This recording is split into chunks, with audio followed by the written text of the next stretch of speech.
అన్నయ్యకి నిజం తెలియాలి. అప్పుడు మేము వస్తాం.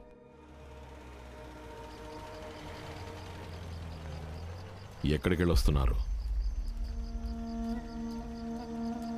నా కొడుకుని భార్యని వెళ్ళి చూసి వస్తున్నాను. అలాగే నా పేరు మీద ఉన్న ఆస్తులన్నీ పంపకం చేయాలి. దాని గురించి కూడా లాయర్తో మాట్లాడొస్తున్నాను. ఎన్ని భాగాలుగా పంచుతారేంటి? దీనికి సమాధానం చెప్పే లోపలికి రావాలా, లేదా లోపలికి వచ్చాక కూడా చెప్పొచ్చు? చెప్పిన తర్వాతే రండి. నేను లోపలికి రాను.